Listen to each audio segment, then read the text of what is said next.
Baik, kita sudah saksikan video dari Gamal dan juga Bulan Mutu.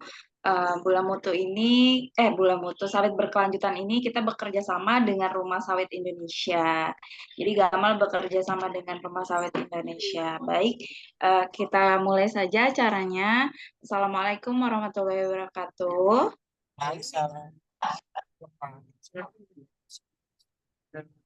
Salam sejahtera untuk kita semua. Pertama-tama kami mengucapkan puji syukur atas kehadiran Tuhan Yang Maha Esa karena kita dapat berkumpul kembali di acara webinar kita kali ini. Nah, adapun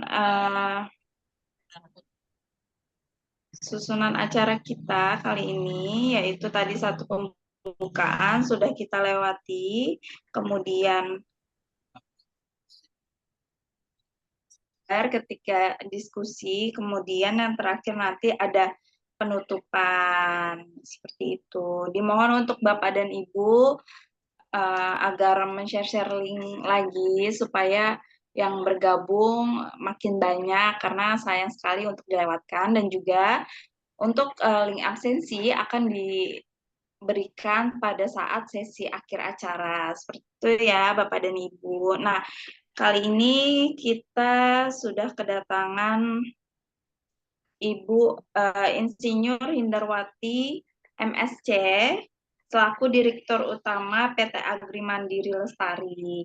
Nah, untuk acara webinar kita kali ini berjudul Pentingnya Penerapan ISPO. Pentingnya penerapan ISPO. Baik, langsung saja kita sambut acara luar yang biasa ini kepada narasumber Ibu Hindarwati. Saya persilahkan Ibu. Baik, terima kasih Mbak Isnanda. Bismillahirrahmanirrahim. Assalamualaikum warahmatullahi wabarakatuh. Waalaikumsalam. Salam sejahtera untuk kita semuanya. Pada pagi hari ini kita patut memanjatkan puji syukur kehadirat Allah Subhanahu wa Ta'ala karena kita masih bisa berkumpul bersama-sama di sini untuk berdiskusi, ya, membahas bersama apa pentingnya ISPO dalam pembangunan kelapa sawit berkelanjutan. Terima kasih kepada Gamal Institute yang sudah memberi kesempatan kepada saya untuk share seperti apa sebetulnya pentingnya ISPO dalam pembangunan kelapa sawit Indonesia.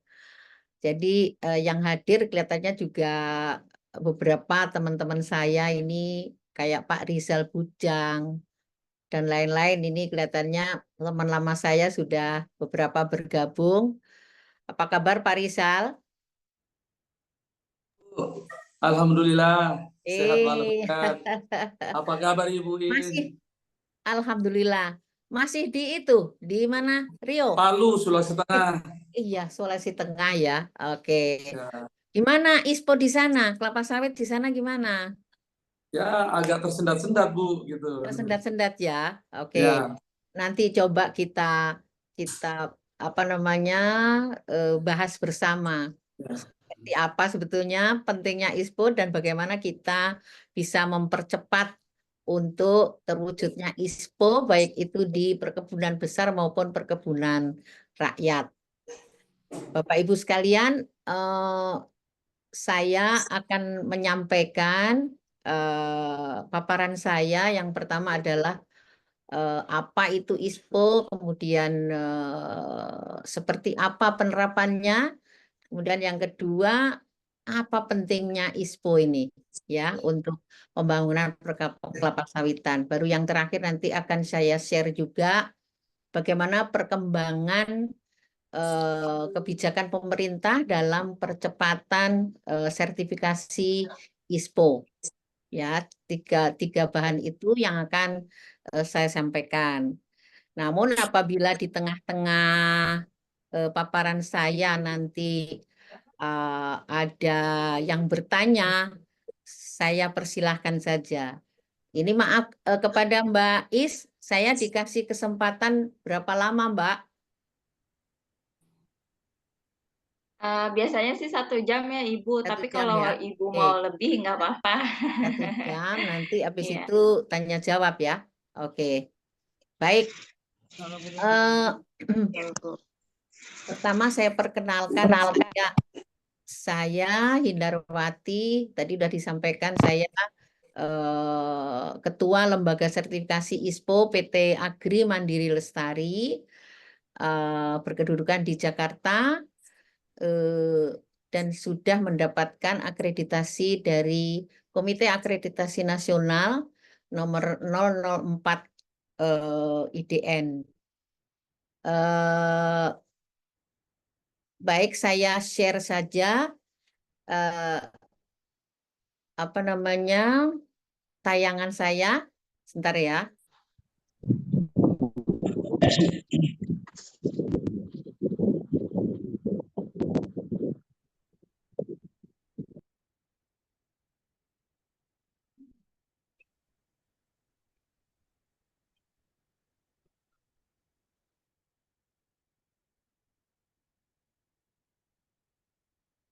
Sudah terlihat ya? Oke. Ya. Ini anu ya. Oke, oke. Baik. Baik, Bapak Ibu sekalian, seperti yang saya sampaikan, jadi kami dari PT Agri Mandiri Lestari ini sudah menjadi lembaga sertifikasi ISPO sejak tahun 2014 sampai sekarang. Nah, saya akan menjelaskan apa itu sertifikasi ISPO dan bagaimana penerapannya. Jadi sertifikasi ISPO ini adalah sebuah proses verifikasi dan konfirmasi oleh pihak ketiga, yaitu lembaga sertifikasi ISPO, bahwa perkebunan kelapa sawit telah memenuhi prinsip dan kriteria perkebunan kelapa sawit berkelanjutan Indonesia. Jadi yang menyatakan bahwa ini lulus sertifikasi ISPO adalah lembaga sertifikasi ISPO yang sudah diakreditasi oleh CAN. Kemudian ini diterapkan sejak tahun 2011 berdasarkan Permentan nomor 19 tahun 2011. Kemudian dirubah itu menjadi Permentan nomor 11 tahun 2015. Dan yang terakhir dirubah dengan Permentan nomor 38 tahun 2020. Nah, seperti apa perjalanan regulasi tersebut? Jadi pada Permentan 2011 ini yang wajib masih hanya perkebunan kelapa sawit terintegrasi dengan PKS, dengan pabrik kelapa sawit. Ya, jadi dan ini lembaga sertifikasinya masih ditetapkan oleh Komite ISPO, Komisi ISPO. Kemudian berubah di tahun 2015 dengan Permentan nomor 11. Bedanya adalah di Permentan nomor 11 ini yang wajib adalah kebun, kemudian kebun terintegrasi dengan PKS, dan juga PKS itu sendiri. Jadi ada 3 kriteria. Sedangkan untuk pekebun itu masih sukarela. Lalu LS ISPO ini ya sama seperti 2011 ini masih ditunjuk oleh Komisi ISPO.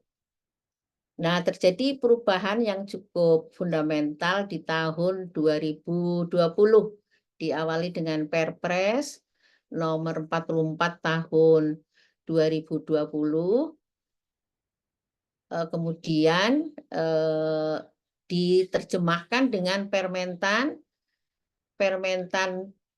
nomor 38 tahun 2020, yang pada intinya adalah bahwa baik perkebunan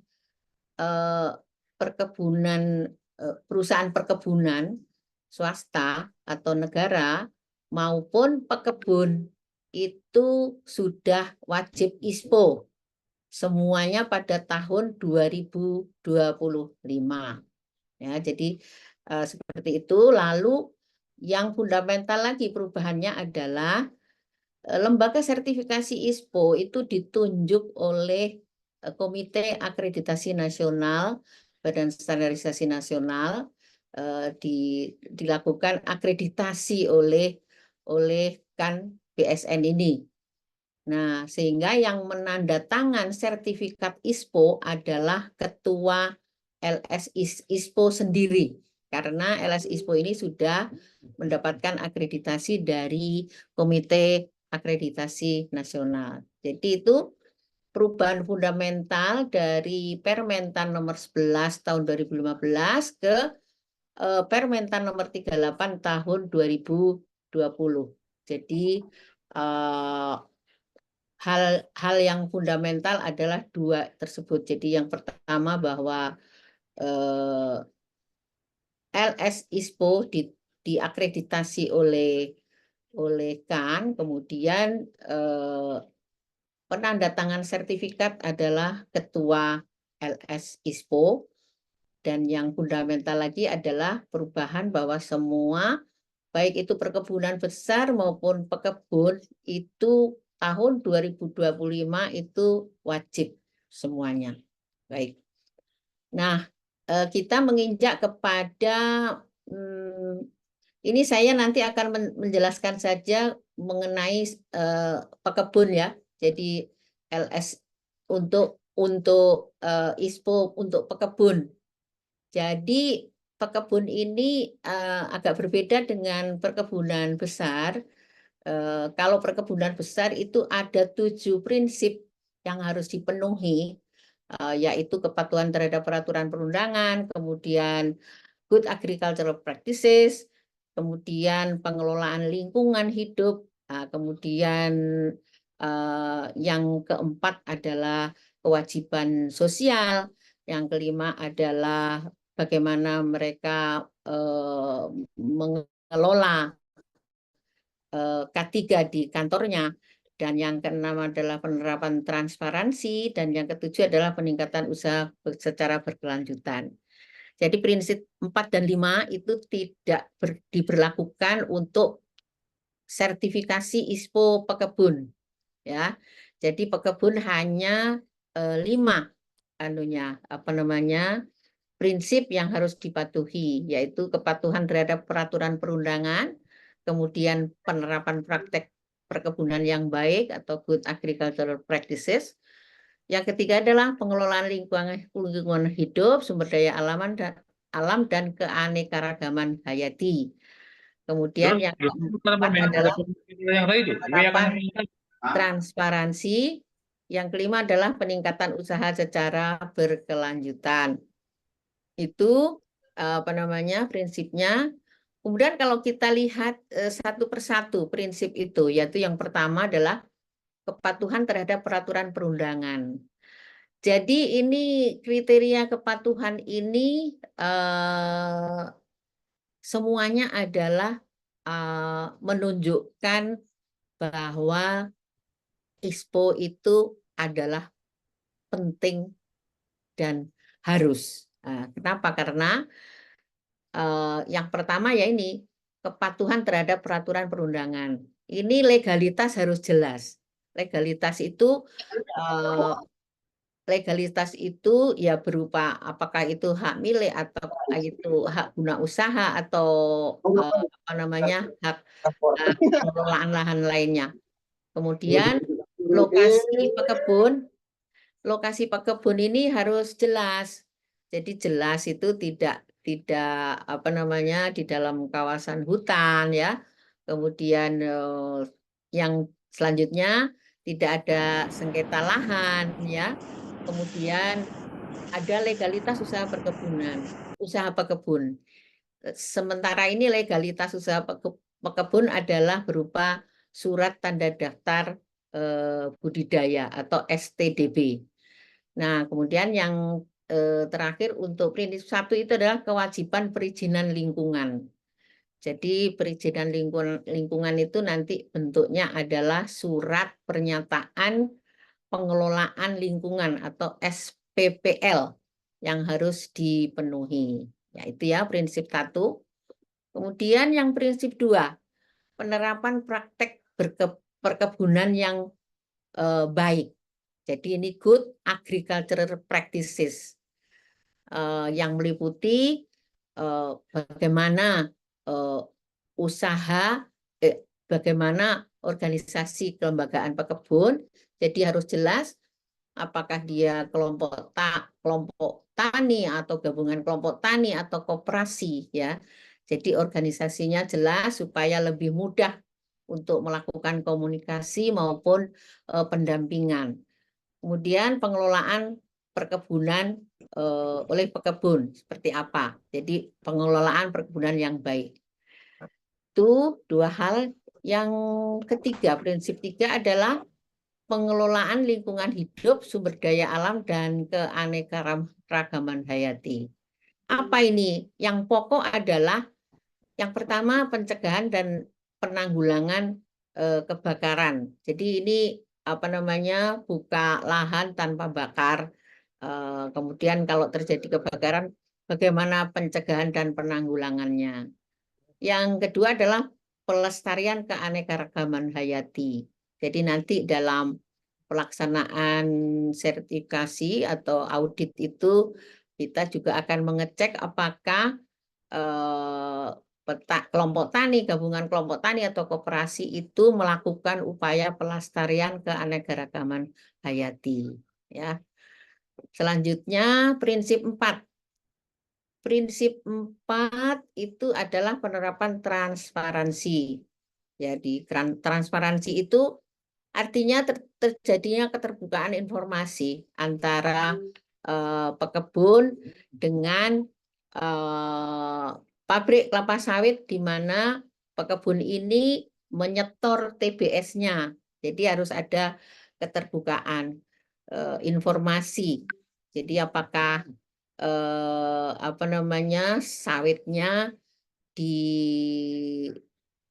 sudah ISPO oleh pekebun ini atau mungkin sudah sudah memenuhi sebagian dari ISPO walaupun belum keseluruhannya memenuhi persyaratan.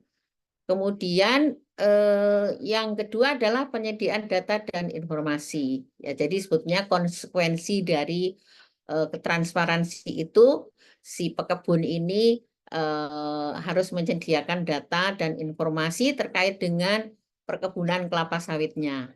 Ya, oke. Nah, kemudian itu prinsip 4. Nah, prinsip 5 ini sebetulnya menyimpulkan apakah pekebun ini sudah melakukan peningkatan usaha secara berkelanjutan. Nah, ini mencakup peningkatan kinerja dengan mengembangkan dan mengimplementasikan rencana aksi yang mendukung produksi kelapa sawit berkelanjutan. Mbak admin, ini masih banyak yang bocor, maaf ya, biar lebih konsen ini. Kalau bisa admin yang mengemute atau Bapak Ibu mohon di-mute dulu, kecuali kalau mau nanya. Monggo, kalau mau nanya saya persilahkan juga. Silahkan kalau ada yang mau nanya. Ini sampai kepada prinsip dan kriteria untuk pekebun kelapa sawit. Ada 5 yang harus dipenuhi. Sementara kalau perkebunan besar ada 7. Bedanya tadi sudah saya sampaikan, prinsip 4 dan prinsip 5, di mana prinsip 4 itu mengenai apa namanya pengelolaan K3 di antara lain adalah K3 di kantornya, dan juga yang prinsip 5 itu adalah bagaimana perkebunan besar ini secara sosial kemasyarakatan bekerja sama dengan para pekebun di sekitarnya, apakah dengan CSR dan sebagainya. Ada yang bertanya sampai di sini? Oke, kita lanjut saja ya. Oke, kalau nggak ada pertanyaan, saya lanjutkan dulu ya. Lanjut di sini adalah, nah ini judul kita ini. Seberapa penting sih sebenarnya sertifikasi ISPO ini ya untuk pengembangan perkebunan kelapa sawit? Yang pertama adalah ini untuk menjaga keberlanjutan dan kepastian usaha melalui legalitas kepemilikan lahan, kemudian keamanan berusaha, dan lokasi kebun yang tidak di kawasan hutan. Nah, jadi ini sangat penting karena manakala itu terjadi adanya pekebun yang mengusahakan sawitnya di lahan kawasan hutan, ini akan ada penaltinya. Nah, ini ada peraturan lain yang mengatur mengenai ini. Ini memang sedang dalam apa namanya ya, penggodokan untuk bagaimana melakukan apa namanya itu ya, manajemen untuk ini tadi petani yang sudah kadung di kawasan hutan itu akan seperti apa. Kemudian pasti keamanan berusaha ini, kalau keamanan berusaha artinya kita juga harus apa namanya itu ya, bekerja sama, bermitra dengan masyarakat sekitar dan juga perkebunan kelapa sawit yang mempunyai PKS ya. Kemudian yang kedua, kenapa penting ISPO ini? Ini sebetulnya upaya untuk mengoptimalkan usaha perkebunan kelapa sawit. Melalui apa? Yang pertama, penggunaan benih unggul bersertifikat. Ini juga merupakan salah satu kriteria dalam Good Agricultural Practices atau prinsip 2. Jadi penggunaan benih unggul bersertifikat itu penting. Kenapa? Karena benih ini akan menentukan performance ke depannya dari sawit ini. Kalau benihnya bukan hibrida, benihnya bukan yang menghasilkan tenera, ini akan menghasilkan misalnya dura. Jadi kalau kontaminasi dura itu nanti cangkangnya tebal. Cangkang tebal itu akan merusak pabrik karena cangkang ini keras. Jadi ini pabrik ini akan bekerja lebih apa namanya tidak efektif ya kalau yang muncul ternyata adalah kelapa sawit yang bercangkang tebal. Nah, jadi kenapa penggunaan benih unggul bersertifikat ini sangat dipersyaratkan. Jadi pemerintah sudah menunjuk sampai saat ini sudah ada 19 perusahaan benih kelapa sawit yang ditunjuk oleh pemerintah. Mereka ini memproduksi kecambah dari varietas-varietas yang sudah dilepas oleh pemerintah. Kemudian dalam komersialisasinya ini harus bersertifikat. Ya, jadi harus disertifikasi baik itu oleh UPT terkait maupun manakala produsen benih ini sudah melaksanakan sertifikasi ISO 9001/2015 mengenai sistem manajemen mutu ya. Jadi kalau sudah sistem manajemen mutu berarti dia mengeluarkan jaminan mutu bahwa benih yang diproduksi ini sudah bersertifikat. dan berlabel. Nah, ini dipersyaratkan juga di kriteria prinsip dan kriteria sertifikasi ISPO, ya.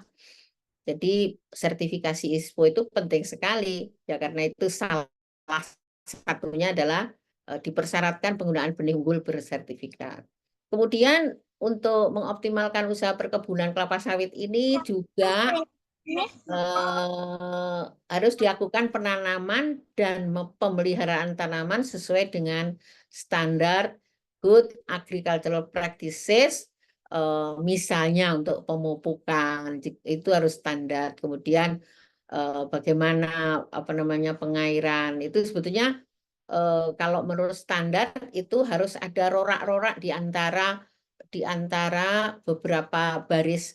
Di antara pasar pikul itu biasanya harusnya ada rorak-rorak untuk menampung air. Ini supaya pengairan untuk kelapa sawit itu akan terus-menerus didapatkan dari air yang menggenang di dalam rorak tersebut.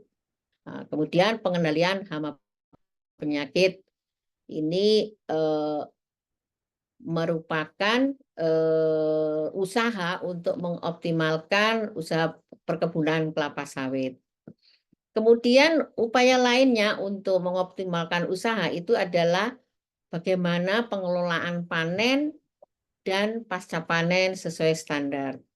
Jadi Bapak Ibu sekalian yang sudah berpengalaman di menanaman kelapa sawit tentunya paham. Jadi berapa lama itu sesudah didodos itu harus sampai kepada pabrik kelapa sawit. Ini tentunya semuanya sudah tahu dan ini harus dipenuhi. Kalau tidak itu rendemennya akan turun. Jadi dan biasanya PKS akan mempersyaratkan kriteria untuk kualitas TBS ini. Kemudian yang untuk mengoptimalkan itu adalah memasok TBS ke PKS Mitra. Jadi ini sangat disarankan bahwa pekebun itu punya mitra yang jelas. Kenapa harus jelas mitranya? Itu untuk untuk adanya kepastian harga. Jadi kemudian kepastian bahwa TBS-nya akan diterima oleh itu dan nanti akan terjadi rafaksi atau pengurangan harga manakala kualitas TBS-nya ini tidak sesuai dengan standar. Nah, jadi sedemikian telitinya untuk memenuhi sertifikasi ISPO. Ini pentingnya adalah sebetulnya untuk mengoptimalkan usaha perkebunan kelapa sawit ini supaya sebesar-besarnya menguntungkan bagi pekebun kelapa sawit. Ya, ini sangat penting sekali. Kenapa kita perlu ISPO? Itu sebetulnya bukan pasar saja yang mempersyaratkan, tapi adalah sebuah keniscayaan dari pekebun bahwa dengan menerapkan kriteria-kriteria yang dicantumkan di ISPO itu akan memaksimalkan usaha dari perkebunan kelapa sawit yang diusahakan. Jadi sudah capek-capek, tapi kalau hasilnya misalnya nggak maksimal, ya ini rugi. Karena ini tanaman tahunan, bukan tanaman semusim yang setelah 3 bulan diganti benihnya, tidak. Tapi ini adalah selamanya, mulai dari ditanam sampai paling tidak 25 tahun setelah ditanam. Ini harus kita jaga supaya tetap menguntungkan. Yaitu tadi, mulai dari benihnya, kemudian penanamannya, pemeliharaannya ini harus maksimal. Sehingga optimal sehingga dihasilkan maksimal, ya. Kemudian yang ketiga, apa pentingnya ISPO? Jadi yang pertama supaya kepastian ini ya, hukum ya, legalitas. Yang kedua, untuk mengoptimalkan usahanya supaya untungnya, cuannya selalu besar ya. Kemudian yang ketiga, ini menjaga keberlanjutan usaha melalui pelaksanaan usaha yang ramah lingkungan. Nah, apa itu? Apa itu ramah lingkungan? Ramah lingkungan itu antara lain clue-nya adalah pengolahan lahan tanpa bakar. Jadi kalau kita membakar itu akan membakar semua bio yang ada di dalam tanah. Nah, ini akan sangat merugikan keberadaan bio yang ada di dalam tanah yang sangat kita perlukan untuk apa namanya kesehatan tanah ya. Jadi pengolahan lahan ini tanpa bakar. Nah, yang kedua adalah pelestarian keanekaragaman hayati. Jadi untuk menjaga keberlanjutan ini kita harus menjaga keberagaman hayati. Jadi tidak menebang pohon-pohon di sekitarnya yang bukan sawit. Ini tidak seperti itu. Justru kita bukan disarankan ya. Sebetulnya wajib ikut melestarikan keanekaragaman hayati. Nah, jadi itu sertifikasi itu penting karena itu tadi ya. Ada 3 hal pokok, yaitu menjaga keberlanjutan, kepastian berusaha, kemudian mengoptimalkan usaha perkebunan kelapa sawit. Kemudian menjaga keberlanjutan usaha melalui pelaksanaan usaha yang ramah lingkungan. Nah, selanjutnya, nah ini kenapa pentingnya ISPO. Ini dunia itu sekarang sangat peduli terhadap dampak perubahan iklim, ya. Karena sangat pedulinya ini konsumen itu, yang pertama konsumen peduli dengan jejak karbon yang dikeluarkan akibat usaha perkebunan kelapa sawit. Sehingga ada perhitungan penurunan emisi untuk efek gas rumah kaca. Nah, jadi pada prinsipnya seperti apa namanya pabrik kelapa sawit itu pasti akan mengeluarkan CO2. Nah, ini perlu serapan. Serapan itu adalah dari antara lain adalah dari tanaman yang menyerap CO2 sehingga ini menghasilkan menurunkan karbon yang ada di udara.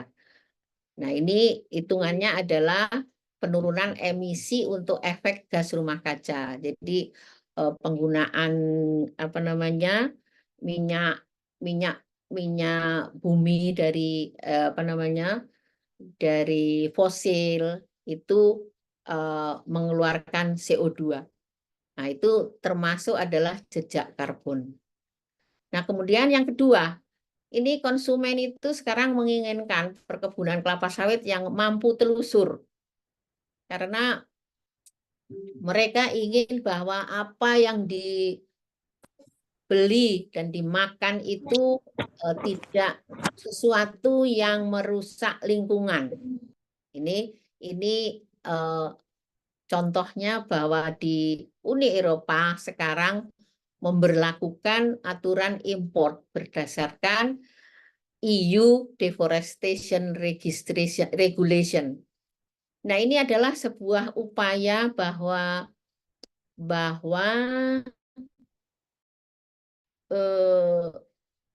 salah satunya adalah perkebunan kelapa sawit ini dilakukan atau ditanam tidak di dalam hutan, ya, tidak menjadi deforestasi, ya, sehingga ini apa namanya titik yang mereka lakukan utamanya adalah memotret lokasi. Apakah lokasi itu di dalam hutan atau di luar hutan. Nah, ini memang masih debatable, tapi yang ingin saya sampaikan bahwa dunia ini sudah sangat peduli bahwa dampak perubahan iklim ini sudah nyata di dunia ini, sehingga perlu dilakukan mitigasi bagaimana menurunkan emisinya. Ini EUDR itu seperti Bapak Ibu mungkin sudah tahu, ini akan dikenakan untuk kelapa sawit, kopi, kakao, karet, kemudian kayu, kemudian soybean, dan satu lagi adalah daging. Jadi ini EUDR ini akan diberlakukan pada Desember 2024 ini. Namun ini juga masih debatable seperti apa diberlakukannya. Saya di sini hanya mengemukakan bahwa dunia ini sekarang peduli terhadap dampak perubahan iklim.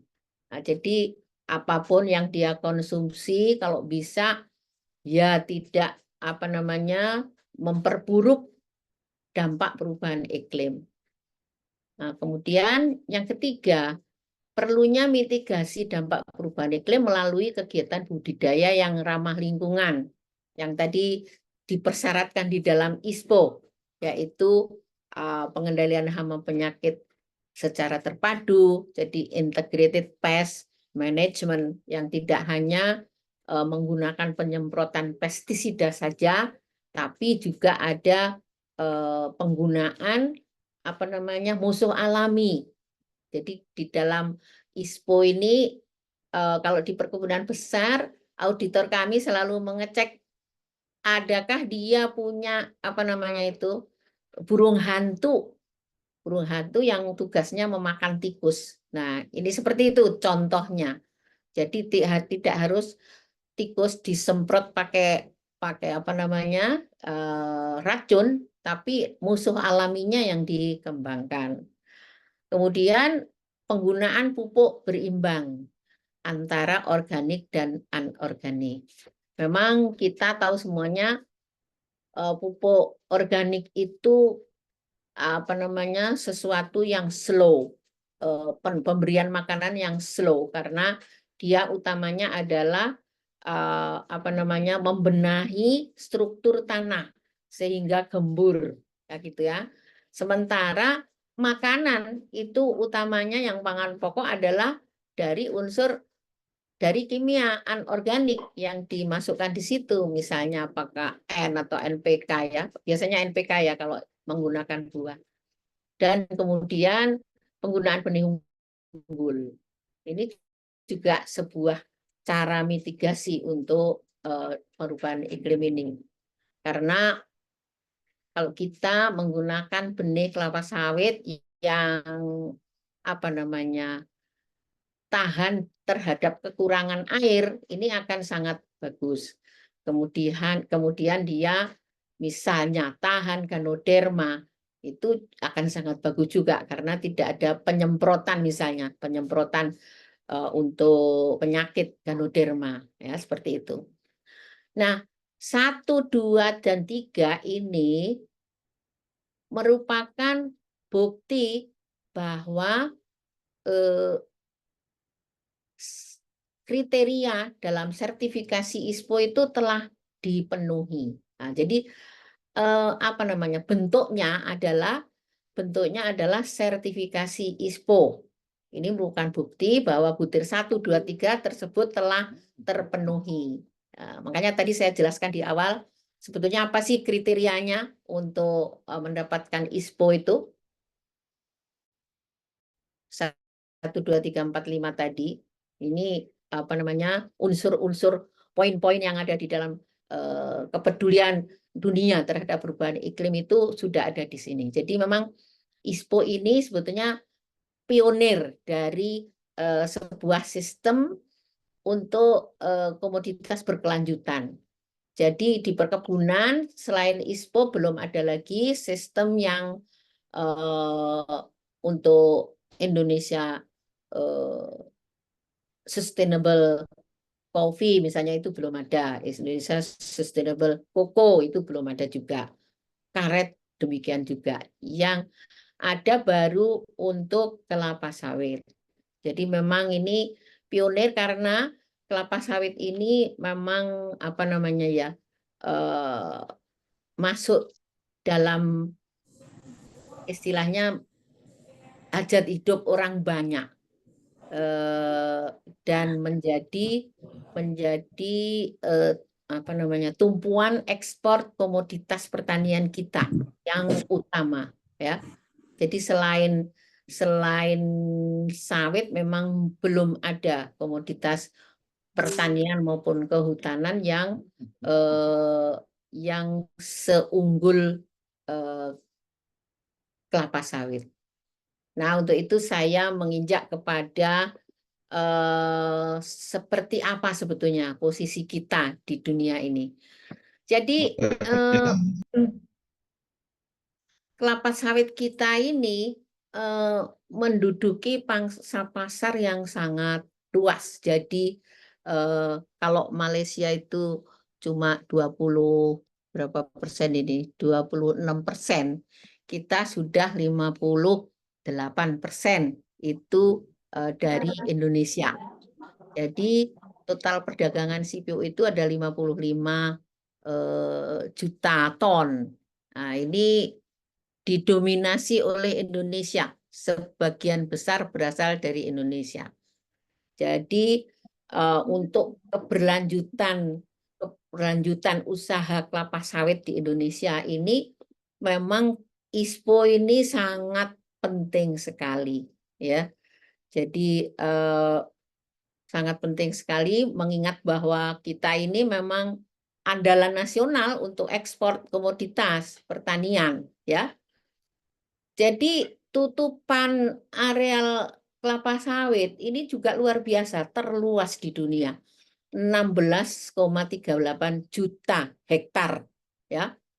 Jadi dari 16,38 juta hektar itu perkebunan swastanya itu ada 8,64 juta hektar alias 53%.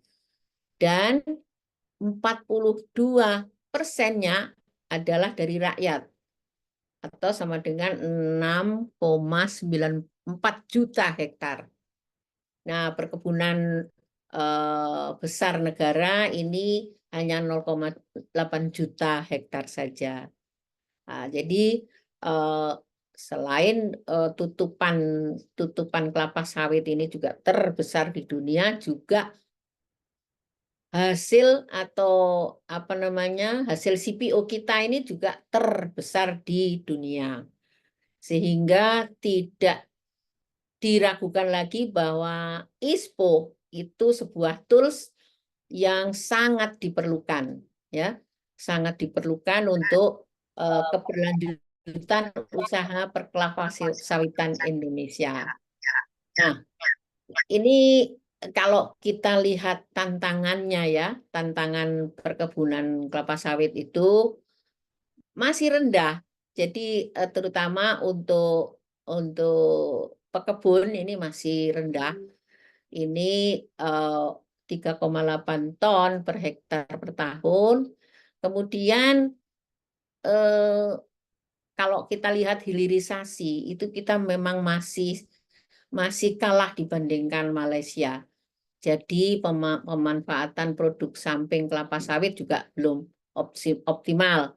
Apalagi hilirisasi untuk produk utamanya. Nah, ini kita masih kalah dengan Malaysia. Kemudian tantangannya yang ketiga adalah terindikasi kawasan hutan. Jadi terindikasi 3 juta hektar sawit berada dalam kawasan hutan. Nah, ini juga masih debatable.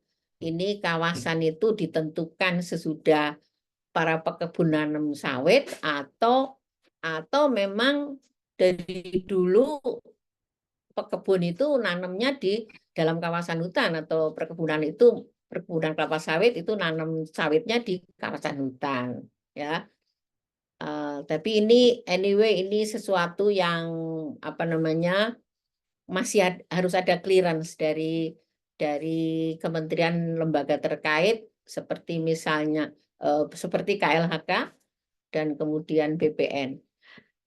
Kemudian legalitas dan perizinan. Ini masih terdapat kebun sawit yang belum memiliki legalitas, baik itu hak milik, HGU maupun STDB. Ini masih ada yang belum memenuhi persyaratan ini. Kemudian gangguan konflik harmonisasi perkebunan besar swasta PBN dengan perkebun ini kalau tidak harmonis ini akan menurunkan produktivitas di kedua belah pihak. Jadi misalnya terjadi perselisihan untuk harga, akhirnya pekebun beralih ke tempat lain. Akibatnya PKS tidak mendapat TBS ya sesuai dengan kapasitasnya dan seterusnya. Sehingga memang kemitraan ini sangat penting dan itu juga ada di dalam kriteria ISPO bahwa harus ada keman antara pekebun dan penerima TBS dalam prinsip 4 yaitu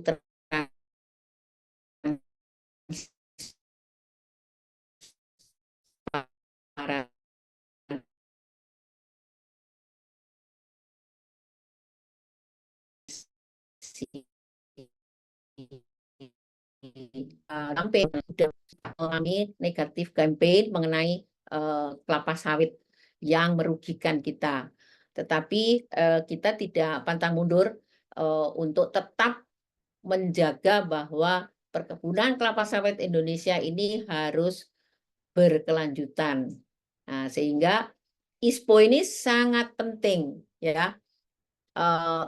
Jadi kalau terjadi tuntutan konsumen seperti Eropa yang tadi menerapkan EUDR, ya kita sudah punya sistem yang untuk melakukan keberlanjutan dan sudah diatur bahwa itu tidak ditanam di kawasan hutan, kemudian menganut good agricultural practices, kemudian transparansi dan sebagainya.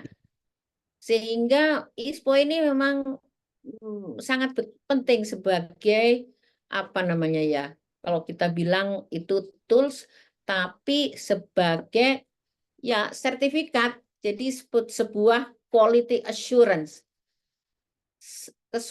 Quality assurance itu jaminan kualitas dari kita bahwa kita memproduksi kelapa sawit yang berkelanjutan, tidak merusak lingkungan ya toh.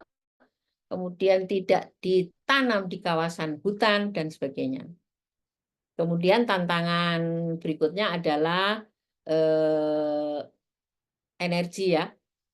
Jadi potensi sumber daya belum sepenuhnya, bukan sepenuhnya, belum diatur dengan sebaik-baiknya untuk juga membantu menjadikan CPO ini menjadi biodiesel atau biofuel. Tetapi dengan BPDPKS, dengan dana yang terkumpul di BPDPKS ini sudah bisa juga digunakan untuk melaksanakan membantu pemerintah dalam membaurkan energi yang bio dan fosil.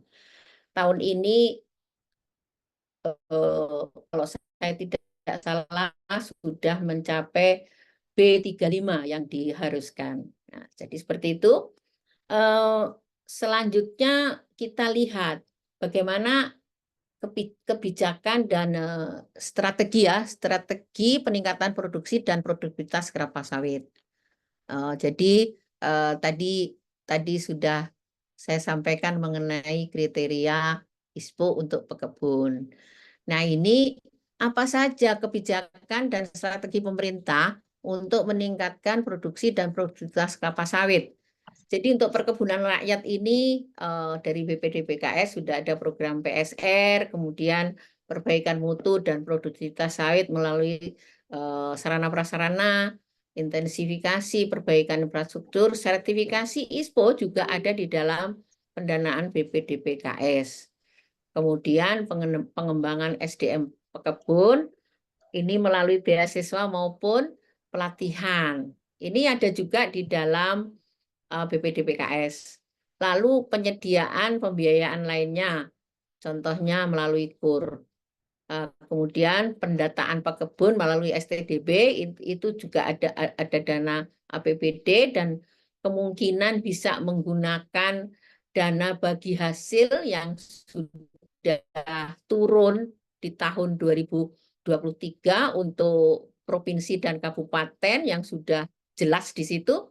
Ini bisa dimanfaatkan untuk pendataan pekebun melalui STDB ya. Kemudian yang terakhir mendorong diversifikasi, integrasi dengan tanaman sela, misalnya jagung ya untuk PSR misalnya sebelum menghasilkan itu bisa ditanamin jagung ya, tanaman sela jagung atau mungkin hortikultura lainnya yang berumur pendek dan juga integrasi dengan ternak ini untuk pemanfaatan limbah dari sawit ini sangat bagus sekali. Dan sistem integrasi sawit sapi ini sudah lama ini apa namanya dipioniri oleh PT Agrisinal di Bengkulu dan sudah dilanjutkan oleh berbagai perkebunan swasta di Kalimantan maupun di Sumatera lainnya. Dan ini Siska ini sebetulnya sangat bagus sekali. Cuma memang harus ada upaya khusus dari pemerintah untuk secara konsisten ini dilaksanakan. Nah, kemudian untuk perkebunan besar ini apa saja dukungan apa dari pemerintah untuk membantu ini? Jadi regulasi di dalam Undang-Undang Cipta Kerja ini mempercepat perizinan usaha, ISPO, dan lain-lain. Pembangunan kebun masyarakat 20%. Ini juga apa namanya sebuah upaya pemerintah untuk mengamankan usaha perkebunan besar melalui pembangunan perkebunan rakyat di sekitar kebun. Ini sebuah sistem yang sangat bagus sekali. Kemudian penyelesaian kebun kelapa sawit di kawasan hutan secara bertahap. Ini juga upaya pemerintah ke situ. Kemudian pengembangan bioenergi. Nah, ini saya bilang B35 kemarin yang terakhir saya dengarkan seperti itu. Tayangan ini dari Kementan, ini dari Dijen Perkebunan. Saya hanya meneruskan saja kepada Bapak Ibu sekalian sambil saya jelaskan seperti apa ini sebetulnya ya. Kemudian mendorong daya saing dan hilirisasi bagi industri sawit. Jadi dimungkinkan adanya insentif perpajakan untuk hilirisasi industri sawit. Jadi tadi itu yang menjadi biodiesel maupun untuk produk hilir lainnya ini apa namanya akan ada insentif perpajakan. Kemudian mendorong industri sawit memanfaatkan limbah padat, cair, dan produksi samping untuk biomas. Ya, oke. Kemudian ini bagaimana percepatan produksi kelapa sawit berkelanjutan ini. Untuk mendukung pekebun, program yang masif dijalankan untuk membantu pekebun menghasilkan kelapa sawit yang lebih berkelanjutan dan lebih berkualitas. Apa itu? Yang pertama adalah pendataan STDB. Karena ini apa namanya sangat menentukan bahwa lokasi kemudian legalitas itu sudah terdaftar di pemerintah sehingga ini akan menjadi database nasional yang sekarang sedang dibangun dashboard nasional untuk perkebunan kelapa sawit, kopi, kakao, karet. Ini sedang dibangun sistem itu. Nah, kemudian ini untuk kalau sudah ada STDB-nya, ini kita bisa mengajukan proposal untuk permajaan sawit rakyat, kemudian untuk sertifikasi ISPO, kemudian untuk pembangunan sarana prasarana, kemudian untuk pengembangan SDM, kemudian untuk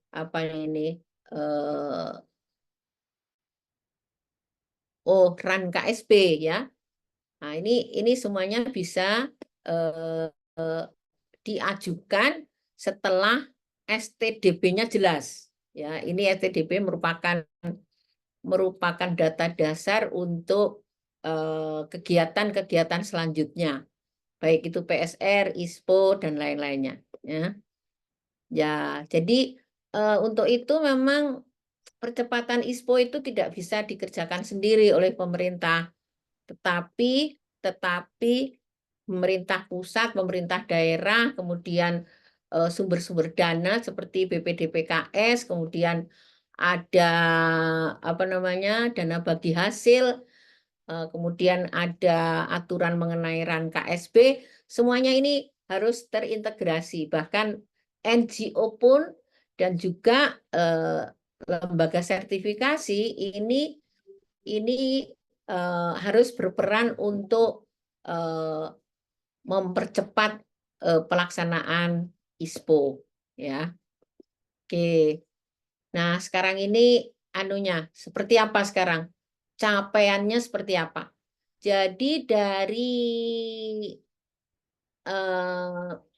lahan, tadi lahannya berapa? Lahannya 16 juta hektar ya. 16 juta hektar itu yang sudah sertifikasi ISPO 5,6 juta hektar. Nah, ini terdiri dari 1050 pelaku usaha dan 81 pekebun. Ya. Jadi ini kemudian 76 perusahaan BUMN, PTPN dan sebagainya. PTPN lah, ini terutamanya PTPN. Jadi itu sekarang ini. Jadi target ISPO itu masih sangat besar. Ke depan ini masih jauh sangat besar karena yang kita capai secara keseluruhan baru 37,08%, ya. Nah, jadi ke depan ini masih ada 9,6 juta perkebunan kelapa sawit yang harus diispokan, yang terdiri dari ISPO pekebun sejumlah 6,15 juta hektar. Kemudian ini 63% ya. Kemudian perusahaan perkebunan baik negara maupun swasta itu 36,24%. Masih jauh dari target yang kita harus capai saat ini ya. Saat ini masih jauh dari target. Jadi pelaksanaan ISPO ini menjadi keniscayaan kita harus dipercepat. Belum lagi kalau kita mengetahui bahwa tahun 2025 semua perkebunan, baik itu perkebunan besar maupun pekebun, itu harus semuanya ISPO. Nah, ini menjadi tantangan kita bersama. Seperti apa kita akan melakukan. Jadi secara umum tantangan sertifikasi ISPO pekebun itu yang pertama adalah masih lemahnya kelembagaan pekebun. Jadi Bapak Ibu sekalian, kalau para pekebun bergabung dalam koperasi atau gabungan kelompok tani atau kelompok tani, ini akan lebih mudah dan bisa bekerja sama antar pekebun-pekebun itu sehingga secara usaha juga, skala usaha juga itu menjadi apa namanya ya, standar skala usaha yang apa namanya ya, seperti perusahaan gitu ya. Itu akan tercapai. Kemudian tidak memiliki bukti kepemilikan tanah yang sesuai. Nah, ini hak atas tanah ini juga menjadi permasalahan umum, terutama untuk petani pekebun ini ya. Nah, ini yang masalah umum lainnya adalah belum memiliki STDB. STDB, Surat Tanda Daftar Budidaya, dan SPPL, Surat Pernyataan Pengelolaan Lingkungan. Ini dipersyaratkan betul untuk sertifikasi pekebun. Kemudian lokasi kebun, masih ada lokasi kebun di kawasan hutan. Kemudian benih tanaman masih ada juga yang tidak diketahui asal-usulnya. Jadi asal saja, tidak berasal dari sumber benih yang sudah ditunjuk oleh pemerintah. Ya, yang tadi sudah saya sampaikan ada 19 perusahaan yang memproduksi kecambah kelapa sawit yang sudah ditunjuk oleh pemerintah. Nah, jadi kecambah-kecambah ini biasanya akan dibesarkan atau dijadikan bibit oleh penangkar-penangkar. Nah, penangkar ini juga harus terdaftar di pemerintah supaya jelas bahwa ada apa namanya ini, membership penangkar ini kepada sumber benih. Jadi sumber benihnya akan jelas, akan mampu telusur bahwa penangkar A ini mengambil kecambah dari produsen benih kelapa sawit X ya, yang sudah ditunjuk oleh pemerintah. Nah, ini juga masih tetap harus diawasi karena kalau dia membeli kecambah 1.000, kemudian bibitnya menjadi 1.500 atau 2.000, ini yang harus diawasi ya. Kemudian yang permasalahan yang selanjutnya adalah keterbatasan kemampuan untuk menyusun evidence atau apa-apa yang sudah dilakukan itu apakah sudah memenuhi kriteria ISPO itu. Ini secara tertulis ini memang masih apa namanya, kemampuan pekebun kita masih terbatas sehingga memang masih perlu pendampingan untuk ini ya. Kemudian selanjutnya keterbatasan anggaran untuk proses pemenuhan ISPO. Jadi ini sebetulnya bisa diatasi dengan kemitraan antara perkebunan besar yang menerima TBS dari pekebun itu untuk membantu juga pemenuhan persyaratan ISPO untuk pekebun yang menyetor TBS-nya kepada PKS tersebut. Nah, ini yang selanjutnya juga ini belum memiliki kemitraan ini. Ini permasalahannya sama sebenarnya dengan bisa keterbatasan anggaran ini diatasi dengan untuk adanya kemitraan salah satunya ya. Kemudian pekebun ini masih merasa tidak mendapatkan insentif. Tapi kalau kita pahami dari mula apa yang saya sampaikan bahwa ini ISPO ini adalah sebuah quality assurance, jaminan mutu yang dikeluarkan oleh pihak ketiga setelah mengaudit apa yang dilakukan oleh pekebun ya. Yang dilakukan oleh pekebun itu sudahkah memenuhi kriteria ISPO. Dan ini adalah sesuatu yang tidak apa namanya ya, tidak dibuat-buat ini ya. Jadi misalnya benih unggul pasti ketahuan dia dari mana benihnya gitu ya.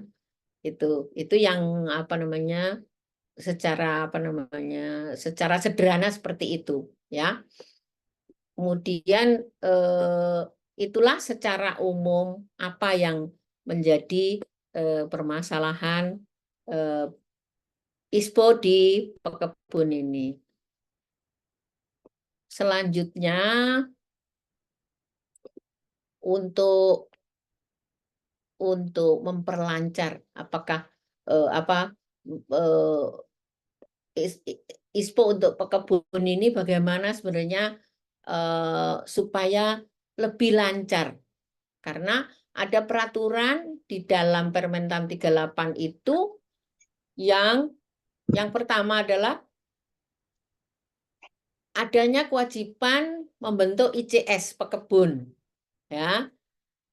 Dan kemudian ini kalau ada pelatihan untuk pekebun itu harus diselenggarakan oleh lembaga pelatihan ISPO yang sudah ditunjuk oleh pemerintah. Nah, ini seharusnya tidak harus letterlock seperti itu. Tapi yang penting adalah si petani pekebun ini akan mampu memenuhi persyaratan ISPO melalui peningkatan pengetahuan dan keterampilannya. Dari manapun pelatihan itu dia dapat. Nah, ini sekarang di Permentan 38 itu masih harus dari lembaga pelatihan ISPO. Padahal lembaga pelatihan ISPO ini sangat sedikit, artinya tidak seimbang dengan kondisi petani pekebun yang sedemikian luas, yang tadi masih berapa 6 juta hektar itu yang masih belum diispokan. Kemudian surveillance ini akan diusulkan. Surveillance itu dalam satu siklus itu harusnya 4 kali. Nah, ini akan diusulkan gimana kalau dalam satu siklus itu surveillance-nya atau penyelidikannya 3 kali saja. Untuk akses informasi dan kewajiban pelaporan dilakukan melalui sistem informasi. Tentunya ini yang dibangun oleh pemerintah ya. Sekarang sudah ada sih. Ya, jadi itu kemudian pengaturan lebih lanjut terkait mekanisme keluhan dan banding. Ini memang belum diatur. Kemudian pengaturan lebih lanjut mengenai pembiayaan sertifikasi ISPO dan penambahan objek pembiayaan untuk kebun. Nah, ini memang ada kemungkinannya. Kemudian indikator pemenuhan prinsip diklasifikasi menjadi mayor dan minor. Nah, ini sama seperti perkebunan besar juga ini, ya. Ya, kemudian bagaimana upaya percepatan ISPO itu di Ditjen pun sudah ada buku pintar ISPO seri 1. Saya sendiri belum mendapatkan, tapi infonya seperti ini. Nanti kalau Bapak Ibu sekalian membutuhkan, bisa diinformasikan kepada saya, nanti akan saya sampaikan kepada Ditjen Perkebunan. Kemudian, nah ini yang terakhir, itu ada surat edaran kepada Kepala Daerah Kabupaten mengenai kewajiban sertifikasi ISPO. Bahwa tahun 2025 semua pekebun ini harus ISPO. Nah, jadi, dan ini ada panduan bagaimana melakukan percepatan STDB ya. Itu. Baik, itu yang bisa saya sampaikan. Ini saya sampaikan info mengenai kantor saya, Lembaga Sertifikasi ISPO PT Agri Mandiri Lestari. Ketuanya saya sendiri, emailnya ada di sini. Kemudian kontak person ada 3, ya, Mas Aang, Mas Zainal Arifin, dan Mas Haryono Saputra. Kemudian alamat kantor kami itu di Galeri BSIP. Jadi kami menempati kantor Badan Sertifikasi Instrumen Pertanian, Badan Standarisasi Instrumen Pertanian di Jalan Ragunan Raya nomor 29 Pasar Minggu, Jakarta Selatan. Demikian yang bisa saya sampaikan. Kami persilahkan untuk menyampaikan pertanyaan baik melalui raise hand maupun chat. Dan kami sangat terbuka manakala ada pihak-pihak yang ingin mendapatkan informasi lebih lanjut mengenai bagaimana sih untuk memenuhi persyaratan ISPO ya untuk pekebun maupun perusahaan besar. Kami siap untuk membantu. Bahkan nanti kalau mungkin menginginkan pelatihan-pelatihan, kami juga bisa menghubungkan dengan pihak-pihak yang mungkin bisa mendanai.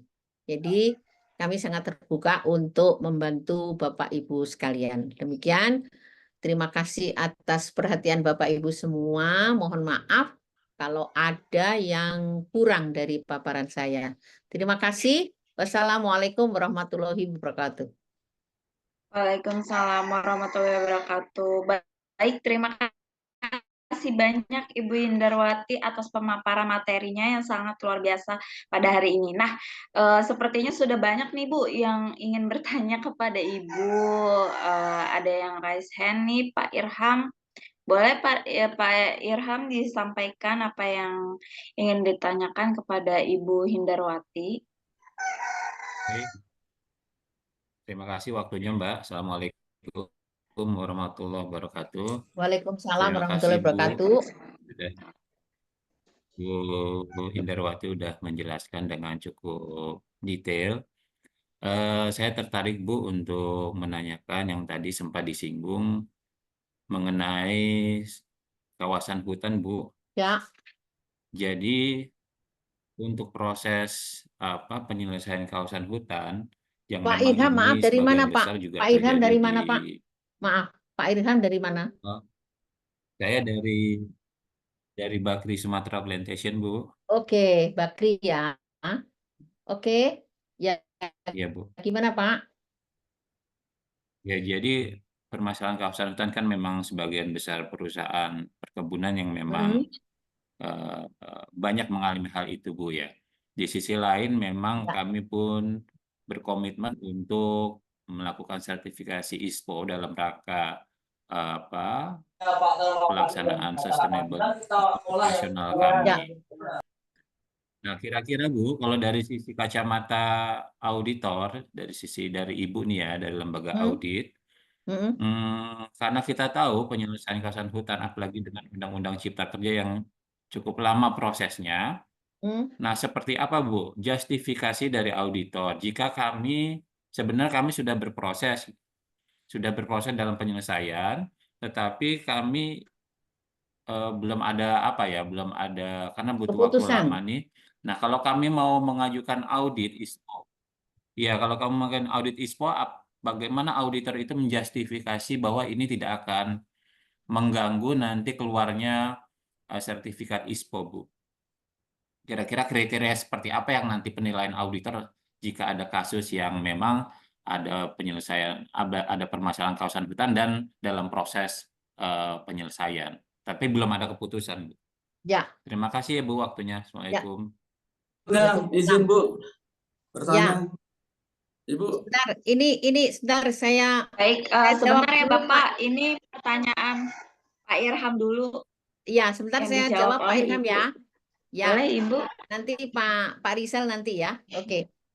Jadi Pak Irham itu kalau ada kasus lahan yang ada di kawasan hutan, ini pertama kami akan melihat apakah sudah ada proses yang berjalan dan ada kira-kira kepastian untuk penyelesaiannya.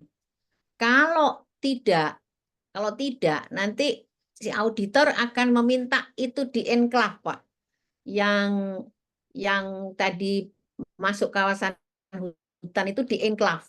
Jadi dikurangin aja dari apa yang Bapak punya, misalnya Bapak punya 6.000, yang 500 itu masuk kawasan hutan. Itu di enklave saja, Pak. Dikurangin. Jadi yang masuk di ISPO-kan adalah yang 6.000 dikurangi 500. Jadi seperti itu. Tetapi kalau sudah ada kepastian, biasanya ada proses, kalau nggak salah proses B apa namanya itu, yang untuk kawasan hutan itu. Itu kalau sudah ada proses itu biasanya sudah agak ada kepastian kira-kira akan kapan ini diputuskan ya. Ini apakah ini sudah bisa di luar kawasan atau tidak. Tapi biasanya yang paling umum adalah mengenklave. Mengenklave itu artinya mengeluarkan apa yang ada di dalam kawasan itu dari target untuk ISPO yang disertifikasikan. Itu Pak Irham?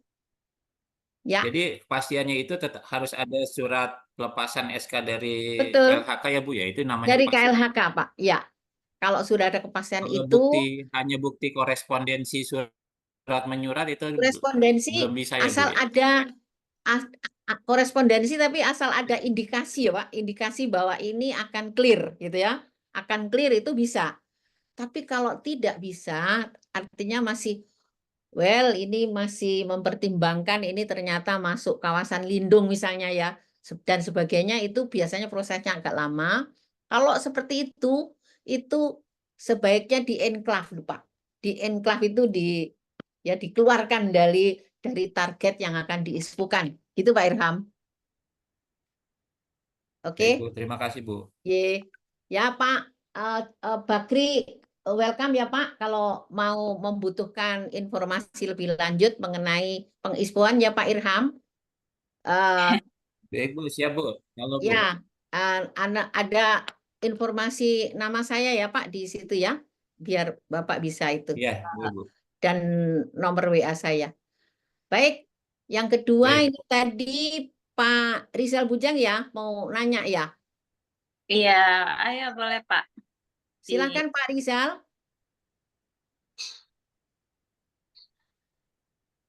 Pak Rizal. Berkaitan dengan pertanyaan Pak Bakri tadi tentang masalah kawasan hutan. Ya. Ya, Dengar Bu. Nah, jadi gini Bu, ya. kebetulan saya juga itu kan ada Permen KLHK nomor 9 tentang perhutanan sosial. Untuk masyarakat yang sudah terlanjur berkebun di kawasan hutan itu dikasih jangka waktu 1 daur. Artinya 1 siklus tanaman sawit selama 25 tahun. Ya. Setelah itu sawitnya harus nanti ditanami kehutanan. Ya. Itu ada yang mengatur Bu. Nah, berkaitan yang Pak Ilham tadi untuk korporasi itu ada aturannya Bu di Permen KLHK nomor 7 tentang keterlanjuran tanam sawit nomor di kawasan 7 apa hutan. nomor 9? Itu ada hitung-hitungannya nomor Bu. 7 ya? Nomor 7. Nomor 7 tadi yang nomor 9 perhutanan sosial. Nah, ya. itu yang intinya begini Bu, bahwa nanti itu ada tim Bu menghitung populasi tanaman sawit yang ada di kawasan hutan. Setelah itu nanti ada hitungannya dibayar Bu, disetorkan ke kas negara seperti itu. Nah, itu. Ya. Nah, itu yang keterlanjuran diatur oleh Permen KLHK nomor 7 Bu itu. Ya. Untuk masyarakat Ibu, masyarakat tadi jangan khawatir, diberikan kesempatan selama 1 daur 25 tahun. Setelah itu tidak boleh lagi, sawitnya harus ditebang Bu itu. Ya seperti itu.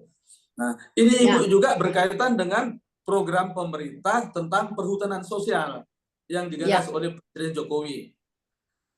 Dalam perhutanan sosial itu memberikan akses pengelolaan hutan lestari kepada masyarakat kelompok tani di kawasan hutan. Nah, ini sering Ibu Indrawati saya suarakan di forum-forum nasional sawit. Kenapa? Jadi SK perhutanan sosial ada 5 SK Bu. SK hutan kemasyarakatan, hutan rakyat, hutan adat. Nah, tetapi dalam SK tersebut selalu dicantumkan ada kata kuncinya, dilarang menanam sawit. Nah, ini terlalu diskriminasi kalau menurut kami Bu. Kami betul. pernah ikut forum ini bahkan melalui sementara kajian akademis oleh di Institut Pertanian Bogor. Nah ini seperti ini. Padahal pemerintah memberikan akses kelola kawasan hutan. Ini kan masyarakat sudah terlanjur mengelola di kawasan hutan. Di satu sisi kita diberikan target Ibu 7 juta hektar selama 5 tahun ini baru kurang lebih 5 juta. Jadi ibaratnya kita itu ayo masuk di kawasan hutan. Jadi tapi dicincang, kakinya dicincang, kakinya ditaleni, jadi nggak bisa bergerak. Ditaleni. Jadi ini sering saya suarakan di forum-forum ini. Diberikan akses kelola, tetapi dikunci, dilarang menanam sawit. Nah ini diskriminasi. Saya setuju Pak Rizal. Jadi memang nanti di forum-forum itu harus disuarakan Bu, karena apa di satu sisi ini kan keterbatasan lahan kita, ada moratorium, tetapi diberikan akses kelola. Sebenarnya kalau masyarakat Kucing orang nanam sawit, cuma gitu kucing dilarang menanam sawit seperti itu. Nah, inilah diskriminasi KLHK ini. Ya, seperti Ibu jelaskan. Ya, Pak. Coba itu Ibu, Itu terima Pak kasih Rizal. Ibu. Oke. Ya, Ya, terima kasih. oke. Terima kasih Pak Ini Rizal. sudah mau sholat Jumat. Ya, Ya, terima kasih. terima kasih, Pak. Assalamualaikum warahmatullahi wabarakatuh. Waalaikumsalam Ya. warahmatullahi wabarakatuh. Jadi Pak Rizal tadi sangat betul, dan itu tadi ada Permen KLHK nomor 9 ya Pak, mengenai Ya, perhutanan perhutanan sosial. sosial. Cuma ada diskriminasi, tidak boleh ditanam sawit. Ini diskriminasi.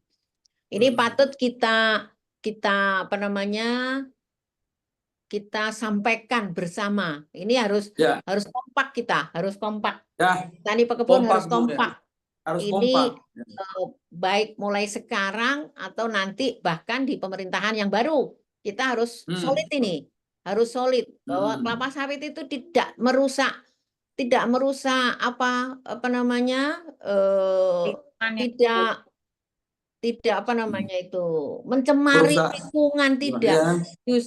Justru itulah yang sawit itulah yang apa namanya menyerap karbon, kemudian Ya. menghasilkan yang paling banyak ya di antara usaha-usaha lainnya gitu. Jadi seharusnya memang tidak ada larangan untuk menanam sawit. Ya, ini betul Pak. Baik, itu nanti Ya. akan kita suarakan Pak Siap, Bu. bersama-sama ya. Oh, ini ya, oke. Baik. Ya, terima kasih, Sekarang Pak. ya sudah ada di sini tadi Pak. Ini Pak Aji Setiawan. Setiawan, Pak Aji Setiawan. Ya Pak. Dari mana Pak? Assalamualaikum. Dengar suara saya, Bu? Dengar suara saya, Bu? Ya, dengar Pak. Ya. Nanti Pak Sulaiman berikutnya ya. Bentar ya. Dulu ya Pak Sulaiman, baru nanti Pak Sulaiman. Aji Setiawan ya. Ya. Oke, monggo Pak Aji. Baik, Bu. Jadi saya selaku penyuluh pertanian, Bu, yang di Kabupaten Bengkalis. Nah, jadi yang ingin saya tanyakan kan tadi tahun 2025 kita diwajibkan untuk ISPO, Bu. Baik kelompok tani, koperasi terkait dengan penjualan hasil panennya ke pabrik. Ya. Nah, jadi yang ingin saya tanyakan, apakah memang di tahun 2025 pabrik itu hanya menerima hasil panen petani atau TBS yang hanya bersertifikat ISPO? Nah, kalau untuk petani atau pekebun yang lahannya memang bebas kawasan hutan, mungkin bisa kita sosialisasikan untuk pengurusan itu. Mungkin bisa merebut program-program pemerintah seperti dari dana PDPKS, AFN. Ya. Nah, tapi kalau misalnya tadi yang di dalam kawasan hutan kan belum ada solusinya itu, Bu. Kalau misalnya nanti udah diwajibkan untuk yang di luar yang di dalam kawasan yang di luar kawasan hutan tidak bisa dijual ke pabrik. Jadi solusinya seperti apa, Bu? Sedangkan di Kabupaten Bengkalis ini luasan lahan perkebunan rakyat yang di kawasan itu cukup besar gitu. Jadi situ yang takutnya nanti aturan dari pemerintah jadi bumerang di petani pekebun kita sendiri. Jadi mereka jadi kebingungan kan gitu, Bu. Ya. Mungkin itu saja apa masukan dari Bu. Terima kasih, Bu. Oke, baik. Saya jawab ini Pak Aji. Ini memang apa namanya? Ini kan nanti berlaku Februari 2025. Jadi apa namanya? Very soon ya, very soon. Sangat dekat itu. Padahal kondisinya seperti yang Pak Aji sampaikan tadi, banyak yang masih belum ISPO. Nah, ini bagaimana ini? Nah, ini memang nanti akan ada apa namanya ya, istilahnya apa ya, solusi dari pemerintah seperti apa kalau yang seperti ini. Tapi saya belum mendapatkan informasi mengenai hal tersebut. Yang saya dapatkan adalah pemerintah akan melakukan apa namanya, pendaftaran STDB secepatnya. Jadi termasuk yang tadi itu, yang apa namanya, yang belum punya ISPO kan persyaratan pertamanya adalah STDB. Bahkan kemungkinannya yang penting legalitas lahannya sudah ada, nanti STDB akan menyusul setelah setelah pada saat sedang diproses juga bisa menyusul seperti itu. Ini kira-kira yang solusinya. Cuman memang kalau ternyata sampai pada waktunya itu mereka belum ISPO, seperti apa ini ya. Jadi dalam sertifikasi ISPO untuk perkebunan besar itu ada dua sistem, Pak. Satu mass balance. Mass balance itu perusahaan perkebunan bisa menerima dari yang non ISPO, ya, TBS yang non ISPO. Tapi yang segregasi itu yang sudah ISPO semua, ya, TBS-nya dari ISPO semua. Nah, di dalam kita mengaudit itu ada tahapan. Jadi pada saat surveillance 1 itu 30% itu maksimal yang belum dari ISPO, ya, TBS-nya. Kemudian berikutnya nanti akan beruang dan seterusnya. Cuma ini kan seperti itu kan adalah teori, ya. Untuk kenyataannya ini memang harus secara pendataan secara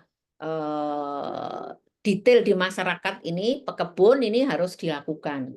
Saya tidak bisa bicara di sini karena saya dari lembaga sertifikasi ISPO. Cuma nanti saya akan sampaikan Pak Aji kepada Dirjen Bun, ya, masalah seperti ini, seperti apa kira-kira solusinya. Jadi kalau sudah due date-nya jelas, Februari harus ISPO, lalu ini nggak ISPO, apa ya, nggak bisa memasok. Kemana ini? Exit solutionnya seperti apa? Ini nanti akan saya sampaikan Pak Aji. Ini saya kira permasalahan banyak sekali pekebun yang memang masih belum ISPO, gitu ya. Apakah solusinya akan ditunda atau ya toh Pak, kita nggak tahu. Saya nggak tahu, saya belum bisa ngomong seperti itu karena saya bukan orang dari pemerintah, tapi saya akan sampaikan seperti apa. Gitu Pak Haji, ya. Oke, terima kasih infonya. Oke, sama-sama. Terima kasih ya, Silakan Pak dan juga Pak Sulaiman, monggo Pak. Pak Sulaiman, boleh? Silakan Pak Sulaiman. Pak Sulaiman. Beliau nggak jadi nanya sepertinya Bu, karena sudah masuk sholat Jumat di bagian Sulawesi katanya tadi. Oke. Iya. Sudah waktunya sholat Jumat, ya. Oke. Ada jadi lagi? Pak Junaidi mau bertanya ya Pak, mohon Pak Jun, silakan Pak Jun. Kita sudah. Boleh. Assalamualaikum. Selamat pagi untuk kita. Waalaikumsalam. Baik Ibu. Saya ingin bertanya juga, mungkin juga ingin menambahkan juga karena ada beberapa ya mungkin yang bisa boleh nanti saya ingin sampaikan. Tapi yang pertama tadi disampaikan mandatory ISPO untuk petani di 2025. Jadi pertanyaan saya apa iya gitu. Itu satu ya Bu ya. Kemudian kalau kita lihat ya secara umum gitu tadi disampaikan apakah kemudian berkebun sawit ini tidak menimbulkan dampak ya terhadap lingkungan. Menurut saya sih Bu, ini kita berbagi, menurut saya pastilah dampak. Cuman akibat ini kan pilihan juga. Kita juga masyarakat kan ingin sejahtera juga dengan berkebun sawit, Bu. Apalagi sudah bukan rahasia umum bahwa ini adalah bentuk produk pertanian yang sangat strategis dan bahkan disinyalir mampu mensejahterakan masyarakat gitu ya Bu ya. Nah, ini menjadi pilihan, tapi kemudian ini tetap akan kita lakukan gitu ya. Lalu bagaimana? Tadi kalau saya mengatakan bahwa apakah sawit itu berdampak terhadap lingkungan, menurut saya pastilah. Apalagi kalau dulunya hutan kemudian ini menjadi sawit gitu kan. Tapi menurut saya bagaimana menyikapinya, maka ada standarisasi berkebun sehingga nanti sebutannya bisa disebut berkelanjutan. ISPO juga punya target itu toh, bukan gitu ya. Jadi ISPO juga dengan masyarakat melaksanakan sertifikat ISPO itu harapannya bisa berkelanjutan gitu ya. Jadi menurut saya program ISPO ini bagus, meskipun saya sendiri belum lihat sih sebenarnya kalau manfaat secara finansial itu seperti apa. Keuntungan bagi petani kalau dilihat dari finansial itu seperti apa, saya masih belum lihat. Cuman model-model standar praktiknya itu menguntungkan petani. Karena di proses budidaya itu kan di ISPO juga diajarkan bagaimana memupuk yang baik dan benar sesuai dengan dosis, misalnya tepat gitu kan. Kemudian juga menjaga, tadi kalau disampaikan ada daerah-daerah yang memang sebenarnya perlu dijaga, bukan dilarang ya. Kalau dilarang saya juga kurang setuju. Karena di gambut juga boleh kalau perlakuannya bagus, sesuai standar ya. Ketinggian airnya bisa dijaga, itu juga boleh juga. Kemudian di aliran sungai, kalau sungainya bisa dijaga, dasnya bisa dipelihara, misalnya tidak dilakukan penyemprotan yang berlebihan di aliran sungai, tidak dilakukan pemupukan juga yang berlebihan, saya pikir itu juga boleh-boleh aja untuk petani ya. Kalau perusahaan mungkin beda ya Bu ya.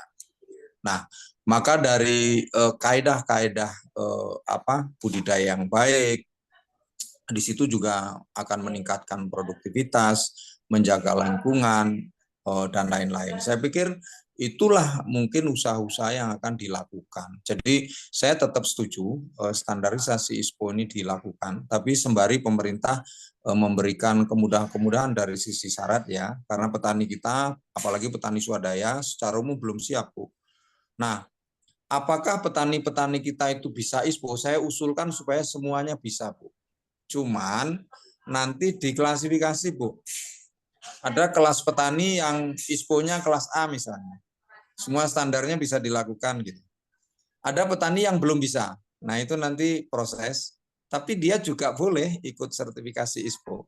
Tapi prosesnya kelasnya ini ada yang ganjel nih, mesti diselesaikan nanti berapa tahun dia masih kelas misalnya B, untuk menuju kelas A prosesnya sekian tahun. Nanti ada juga kelas yang misalnya C misalnya gitu.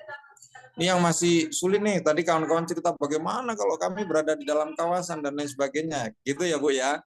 Kan boleh juga itu nanti statusnya dirubah, ada prosesnya. Kan gitu. Jadi saya usulkan agar semua petani itu yang sudah menanam sawit ini ya sebaiknya bisa ikut ISPO. Tapi nanti ujungnya seperti apa, nah itu nanti standar lah yang akan menentukan. Gitu Bu. Mungkin yang paling penting poinnya saya ingin bilang begini, bahwa saya tahun ini petani saya Bu, saya punya petani swadaya, dan tahun ini saya ikut program ISPO, sedang input data persyaratan. Kalau tidak salah saya pastikan hari Sabtu nanti kita sudah selesai dari sisi persyaratan dari petani semua. Di mana Pak? Di mana? Petaninya Bapak di mana? Di Riau Bu, tepatnya Riau, di Riau di Kabupaten Kuantan Singingi. Kuantan? Singingi. Singingi. Ya, jadi kami yang ikut program ISPO itu Bu, itu lembaganya Asosiasi Petani Kelapa Sawit Swadaya Mandiri. APK. Asosiasi Petani Kelapa Sawit Swadaya Mandiri. Swadaya Mandiri. Iya Pak, iya Bu. Swadaya Mandiri. Ini ada asosiasinya ya. Ketuanya siapa Pak? Ketuanya saya Bu, kebetulan saya manajer grup. Alhamdulillah. Ya. Oke Pak Junadi, luar biasa usulnya. Jadi ini bisa juga jadi ini Pak, model ya Bu. Jadi praktek kita nanti bahwa sebetulnya petani kelapa sawit yang swadaya mandiri itu juga mampu untuk disertifikasi ISPO, dan tadi bisa jadi nanti kita kelas-kelaskan ya Pak ya. Usul yang bagus sekali Pak Jun. Nah, nanti mungkin setelah Zoom ini kalau bisa kita mendapatkan informasi lebih detail, akan sangat ini Pak, bisa kita terapkan ini. Monggo Pak Jun, saya terbuka untuk membantu manakala diperlukan ya Pak ya. Siap, Terima kasih banyak sarannya, memang tekad kita harus petani itu harus semuanya diispokan. Apapun bentuknya, dalam tahapan apapun, tapi yang jelas sudah pada pathway yang jelas bahwa ini akan diispokan gitu.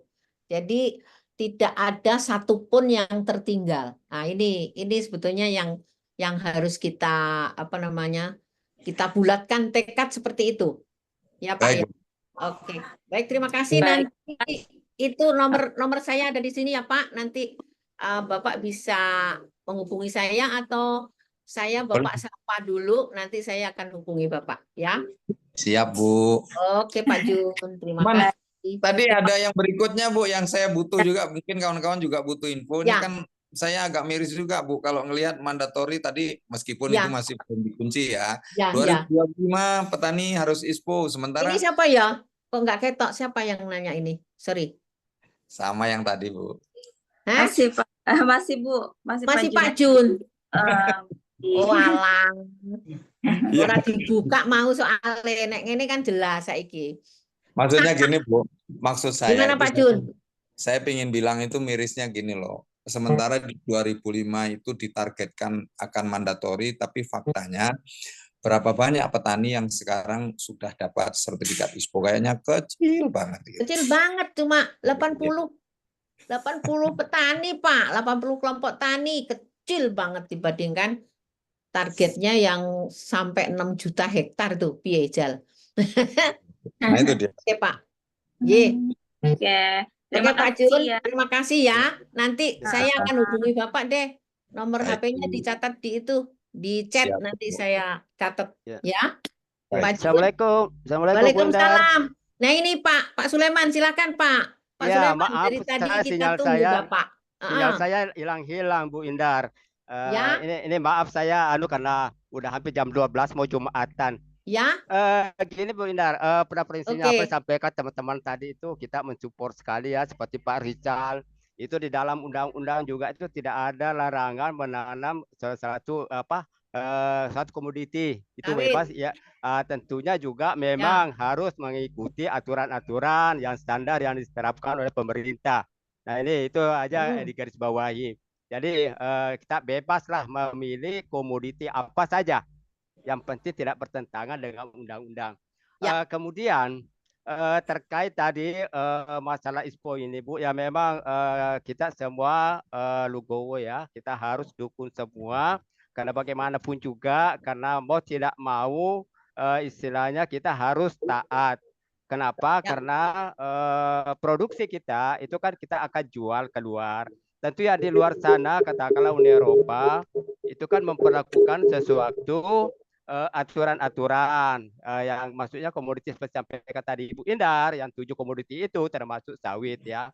Nah, apabila kita tidak ini melakukan itu, maka kita akan ya hampir dicekal lah untuk masuk. Tentu harus ada beberapa persyaratan yang ini. Nah, oleh itu kita memang perlu. Kemudian terkait juga saya ada alami kemarin Bu, saya mau kirim cangkang sawit itu ke Jepang. Itu mereka itu mempertanyakan ada sertifikat yang sekarang diminta itu GGL namanya Bu ya, GGL. Itu GGL, Grand Gold ya, itu Grand Gold itu istilahnya label masuk emisi hijau. Nah, tentu ada kaitannya dengan ISPO. Nah, ini kan emisi hijau, artinya GGL ini yang dipersyaratkan itu mereka mau melihat alur mulai produksi, pengangkutan sampai pengolahan akhir itu cangkang. Nah, artinya mulai pengolahan awal itu ya Pak. Dari kebun rantai dengan bagaimana pelaksanaan standar ISPO. Nah, tentu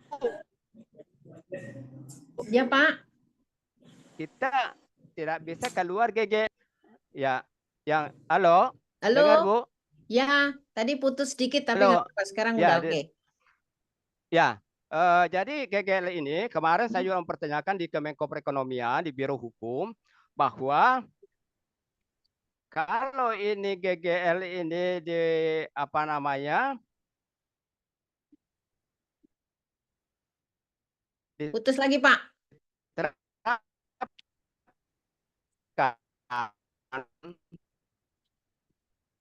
Putus, Pak, suaranya. Putus-putus. Putus suaranya. Nya tidak Pak Sulaiman. atau kepunya tidak standar ISPO. Ya. Putus-putus, Pak. Ya. Iya, Bu. Putus-putus tadi suaranya. Ya. Sinyal saya kurang bagus, Bu. Ya, jadi GGL tadi harus akhirnya, dipenuhi Bu, ya, Pak ya. GGL harus dipenuhi. Bagaimana sertifikat yang caranya gitu ya, Pak ya? bisa sesuai dengan kondisi. Ya, nggak dengar, Bundar? Ya, putus-putus Bapak Halo? suaranya. Jadi Ya. maksudnya untuk Ya, ekspor Bundar. cangkang ke Jepang itu harus memenuhi Ya. persyaratan GGL tadi ya. GGL. Nah, Ya, GGL. saya sendiri belum tahu ini. GGL tapi ini kaitannya dengan ISPO. ISPO. Karena yang memproduksi harus berstandar ISPO. Ya. Nah, ini berarti menghambat pelaku usaha kita, perdagangan kita. Ya. Nah, sekarang orang bisa keluarkan sertifikat, tetapi melalui OS kan gampang sekarang. Nah, setelah kita dapat sertifikat GGL itu, sampai di sana diperiksa di laboratoriumnya, ternyata tidak sesuai antara sertifikat dengan kondisi barang. Nah, ini permasalahan kita. Nah, itu bisa terjadi. Jadi memang ada keharusan ya, itu ISPO itu sebagaimana tadi Ibu sampaikan bahwa harus kita memang udah mandatori ya tahun 2025, tetapi apa disampaikan juga tadi pembicara terakhir tadi itu, bagaimana mungkin kayak kita bisa capai 2025 ini kan, serangka lagi sampai ke Ibu Indah paling berapa puluh petani yang sudah berstandar. Nah, ini kita meminta kepada pemerintah mungkin dukungan pembiayaan untuk sertifikat ISPO. Itu harus didukung petani-petaninya. Karena bagaimana? Kan ini kan semua bukan petani aja menikmati, tapi pelaku usahanya, industrinya yang nanti akan menanggung. Nah, tentu harus didukung pembiayaan. Kemudian STDB itu juga harus dipermudah, harus dibantu petaninya untuk mendapatkan STDB. Jadi ini mungkin ada pembiayaan itu, mungkin mari kita semua menyuarakan supaya kita ini bisa dipercepat. Nah, itu Bu, saya masukan kami, mudah-mudahan bisa diadukan semua, Bu. Ya. Maaf, baik, Bu. Pak. Terima kasih banyak, Bu Indah. Terima kasih, Pak Sulaiman. Assalamualaikum. Ya, nanti saran Bapak nanti kita sampaikan ke pemerintah. Nanti saya akan sowan ke itu Dijen Perkebunan untuk menyampaikan saran Bapak. Keren, Baik, Bu. Karena kita keterbatasan waktu ya, Bu. Jadi kita langsung aja ke sesi diskusi yang ada di kolom komentar Zoom. Pertanyaan terakhir dari Pak Ali Sobirin, yaitu Assalamualaikum, izin bertanya Bu, untuk kegiatan audit eksternal ISPO, apakah harus dilakukan setiap tahun? Dan perkiraan biaya ISPO berapa ya Bu kira-kira? Audit sertifikasi ISPO. Audit eksternal ISPO. Apakah harus dilakukan tiap tahun? Dan berapa biaya? Surveilannya. Betul. Oke. Nah, ini untuk surveillance itu sementara ini memang harus dilakukan setiap tahun ya, selama masa siklusnya, berarti tahun pertama, tahun kedua, tahun ketiga, tahun keempat. Ya, tapi tadi di paparan saya ada usulan nanti untuk perbaikan untuk Permentan 38 akan diperbaiki. Salah satunya dari 4 surveillance tadi akan dikurangi menjadi 3 surveillance gitu. Nah, mengenai biayanya nanti telepon saya aja. Ini saya tidak bisa menyampaikan secara terbuka karena bukan apa-apa. Kita bisa biaya itu bisa kita negosiasikan ya, tergantung bagaimana kondisi Bapak. Kalau sudah memenuhi persyaratan ISPO secara keseluruhan, nah ini mungkin akan lebih mudah kita melakukan audit. Itu nanti bisa kita lihat juga berapa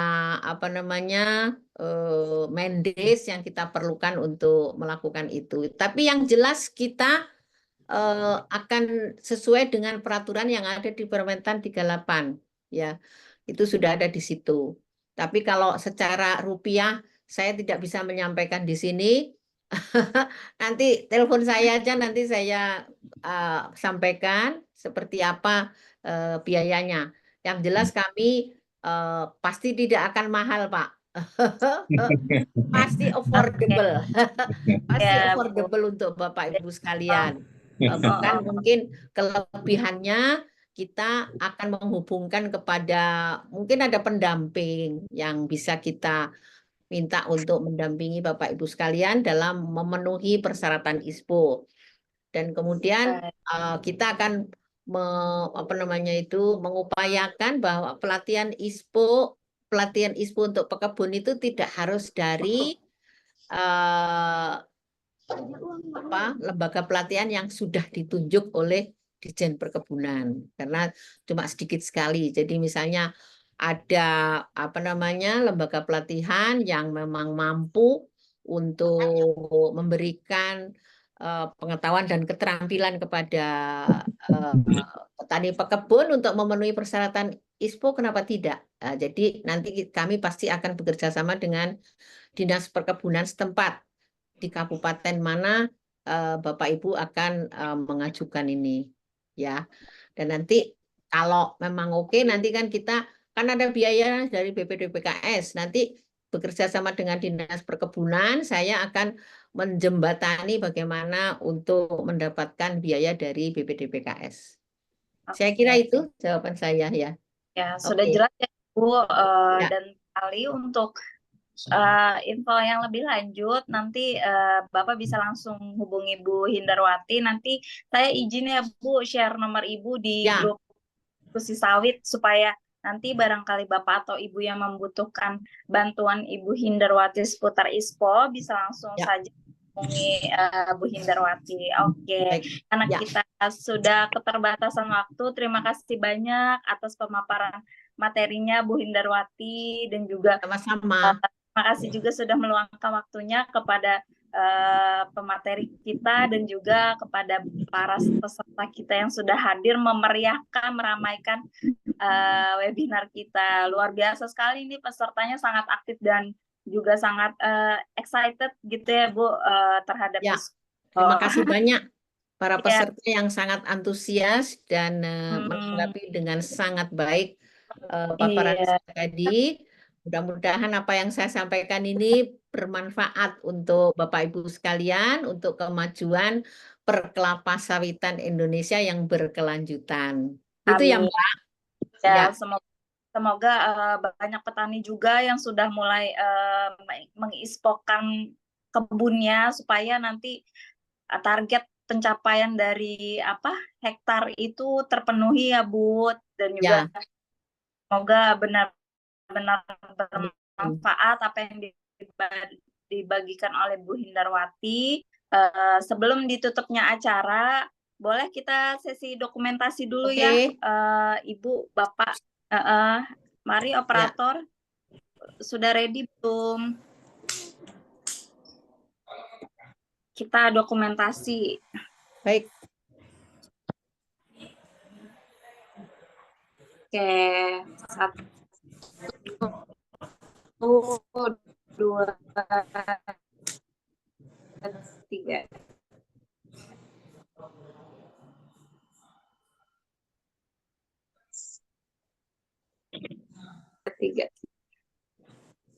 Sekali lagi, 1, 2, 3. Aduh.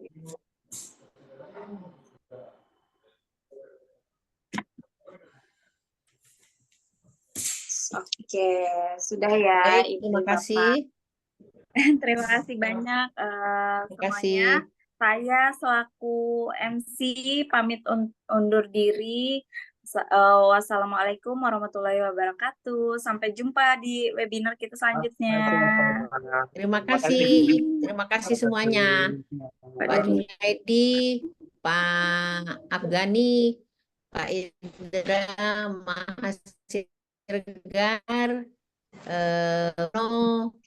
Bu Nurul, terima kasih banyak. Ya, Pak Aji, Pak Sulaiman tadi yang bertanya, dan semua teman-teman yang hadir di webinar ini. Terima kasih. Mohon maaf akan live dari webinar ini. Terima kasih. Assalamualaikum warahmatullahi wabarakatuh. Waalaikumsalam warahmatullahi wabarakatuh.